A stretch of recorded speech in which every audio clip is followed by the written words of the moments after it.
Hello అండి, welcome back to my channel. ఈరోజు వీడియోలో ఏం చూపిస్తున్నాను అంటే పీతలు ఎట్లా క్లీన్ చేసుకోవాలి. డీటెయిల్డ్ వీడియో ఇది, మీరు కంప్లీట్గా ఫాలో అవ్వండి. ఈ పీతల్లో మేల్ క్రాబా ఫీమేల్ క్రాబా అని చెప్పేది ఈ పార్ట్ అంట. అట్లా ఉంటే ఫీమేల్ క్రాబ్ అని అర్థం అంట. ఈ పీతలు ఎక్కడి నుంచి తెచ్చుకున్నాము అంటే మా ఇంటికి దగ్గరగా ఉన్న బుఫర్డ్ ఫార్మర్స్ మార్కెట్లో లైవ్ పీతలు దొరుకుతున్నాయి. అంటే మనం వెళ్ళే టైంకి పీతలు కదులుతూనే ఉంటాయి. టాంగ్స్ హెల్ప్స్తో మనం ఆ పీతల్ని ఒక కవర్లో వేసేసి ఒక పక్కన ఐస్ ఇస్తున్నారు. ఆ ఐస్ తీసుకుని ఈ పీతల్ని ఐస్లో పడేస్తే ముడికట్టేస్తే కవర్ది కొంచెం గట్టిగా అవుతున్నాయి. ఇంటికి తెచ్చిన తర్వాత డీప్ ఫ్రీజర్లో పడేసామనుకోండి, పీతలు గట్టిగా అయిపోతాయి, కదలవు. తర్వాత రోజు జస్ట్ మీరు వండుకునే ముందు వాటర్లో వేసి క్లీన్ చేసుకుని వండుకోవచ్చు. ఎందుకు తెచ్చుకున్నాము ఈ పీతలు అంటే, మేము ఈ మధ్యన ఫ్లోరిడా ట్రిప్ వెళ్ళామని అందరికీ నా వీడియోస్ ద్వారా తెలుసుంటుంది.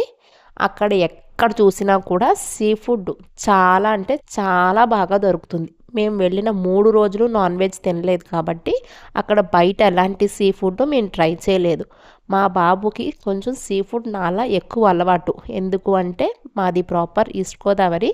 సో అక్కడ వాళ్ళకి చికెన్ మటన్ కన్నా సీ ఫుడ్ బాగా అలవాటు ఉంటుంది కాబట్టి మాకు సీ ఫుడ్ ఎక్కువ అలవాటు. మా హస్బెండ్కి సీ ఫుడ్ అస్సలు అలవాటు లేదు, తను చికెన్ మటనే ఎక్కువ తింటారు. కానీ కొడుకు అడిగాడు కదా అని చెప్పి తను సీ ఫుడ్ తీసుకుని వచ్చారు. నాకు పెళ్ళైన 8 ఇయర్స్లో ఒక్కసారి కూడా పీతలు క్లీనింగ్ కానీ కటింగ్ కానీ కుకింగ్ కానీ చేయలేదు. ఈసారి క్లీనింగ్ పని మాత్రం పెట్టుకున్నాను. కుకింగ్ అంతా కూడా మా హస్బెండే చేశారు. తను ఎంతో ఇష్టంగా ఈ కర్రీని వండుకున్నారు కానీ అస్సలు తినలేదు. ఎందుకంటే ఈ పీతలోంచి కొంచెం నీచు వాసన వస్తుంది. అది సీ ఫుడ్ అలవాటు లేని వాళ్ళు అస్సలు తీసుకోలేరు. సో దానికి అలవాటు లేదు కాబట్టి తను తినలేదు. ఈ పీత క్లీనింగ్లో మేము తెచ్చుకున్న 3 పీతల్లో ఫస్ట్ 2 పీతలు మా అమ్మ వీడియో కాల్లో నేను చేస్తున్నప్పుడు స్టెప్ బై స్టెప్ ఎక్స్ప్లెయిన్ చేస్తే తన ఇన్స్ట్రక్షన్స్ ఫాలో అయ్యి నేను చేశాను. ఫస్ట్ 2 కరెక్ట్గా చేశాను కాబట్టి కొంచెం కాన్ఫిడెన్స్ వచ్చిన తర్వాతే ఈ 3వ పీత క్లీనింగు మీకు వీడియో అప్లోడ్ చేస్తున్నాను. ఎలాంటి పెద్ద పెద్ద వస్తువులు స్పెషల్ థింగ్స్ అవసరం లేదు ఈ పీతని మనం క్లీన్ చేసుకోవడానికి. జస్ట్ మన ఇంట్లో ఉండే కిచెన్ సిజర్స్ సరిపోతాయి. మీరు వీడియోలో చూడొచ్చు, ఈజీగానే క్లీనింగ్ అయిపోతుంది. కాళ్ళు కూడా చాలా ఈజీగా మనం కట్ చేయొచ్చు. మన పిల్లలకి పళ్ళు ఊడిపోతాయి చూడండి, మిల్క్ టూత్, అవి ఆల్మోస్ట్ ఊడిపోయే టైంలో ఎంత లూజ్గా ఉంటుంది, జస్ట్ మన చేత్తో అటు ఇటు అంటే ఒకసారి ఊడిపోతాయి కదా, అట్లానే ఇవి కూడా ఈజీగానే వచ్చేస్తాయి. ఈ షెల్ పార్ట్ మాత్రం కొంచెం కష్టంగా ఉంది. ఇండియాలో ఈ షెల్ పార్ట్ చాలా డెలికేట్గా ఉంటుందంట. మరి ఇక్కడ ఎందుకు అంత గట్టిగా ఉందో నాకు తెలీదు.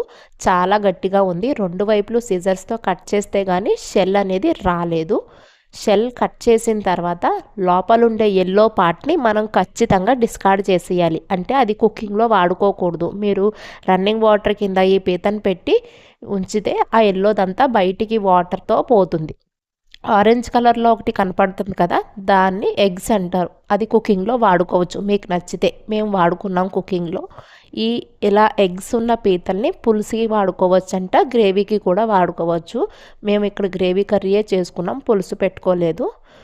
అండ్ వన్ మోర్ థింగ్ ఏంటి అంటే, ఇది పీత పెద్దగా ఉంది కాబట్టి మీ సిజర్స్తో మధ్యకి కట్ చేస్తే 2 ముక్కలు అవుతుంది. కావాలనుకుంటే మీరు యాజ్టీస్గా వాడుకోండి. మేము 2 ముక్కలు చేసుకొని వాడుకున్నాము.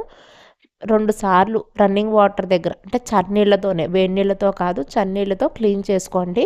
ఈ పీతకి మీ సైడ్ కనపడుతుంది తెల్లగా ఉన్న పార్ట్ను మాత్రమే మనం కుకింగ్లో వాడుకోవాలంట. సైడ్ చూడండి కొంచెం స్ట్రింగ్స్ లాగా కనపడుతుంది పెద్దగా, అది కూడా మనం తీసేయాలి. జస్ట్ సిజర్స్తో కానీ చేత్తో కానీ అంటే ఊడిపోయి వచ్చేస్తుంది. అది ఈజీగానే క్లీన్ చేసుకోవచ్చు కానీ కొంచెం టైం పట్టిద్ది అంతే. అది కూడా మనం లెర్నింగ్ స్టేజ్లో ఉన్నాం కాబట్టి. ఇంకా నీచు వాసన వస్తుంది అనిపిస్తే కొంచెం పసుపు వేసి క్లీన్ చేసుకుంటే పోతుంది. మొత్తం పీతంతా సైడ్ అన్నదంతా షెల్ అంతా ఆల్మోస్ట్ రిమూవ్ చేసండి. వెనకాల ఉన్న షెల్ ఉంచుకోవచ్చు, ఫ్రంట్ షెల్ని మాత్రం తీసేయాలి. మొత్తం సైడ్ ఉన్న వింగ్స్ అట్లాంటివన్నీ అది చూడండి, ఆ ఎల్లో కలర్లో ఉన్నదంతా కూడా తీసేయాలి. రన్నింగ్ వాటర్ దగ్గర అయితే ఈజీగా హెల్ప్ అవుతుంది. లాస్ట్కి ఫైనల్గా పీతని 2 ముక్కలు చేసి కట్ చేసుకుని అలా 3 పీతల్ని యూస్ చేసుకుని ఇదిగో ఇప్పుడు చూపిస్తున్నాం కదా, అది కూడా మొత్తం తీసేయాలి. అది ఉంటే ఇంకా నీచు వాసన ఎక్కువగా వస్తుంది. మర్చిపోకండి. మీరు వీడియో 5 మినిట్స్ ఉంది కానీ 5 మినిట్స్ కన్నా ఎక్కువే పట్టిద్ది క్లీనింగ్కి. మీరు నిదానంగా క్లీన్ చేసుకోండి. ఇది మా పీత స్టోరీ. ఇంకొకసారి ఎప్పుడు మేము పీతలు తెచ్చుకోం. ఎందుకు అంటే తింటే ఇంట్లో అందరూ తినాలి కదా.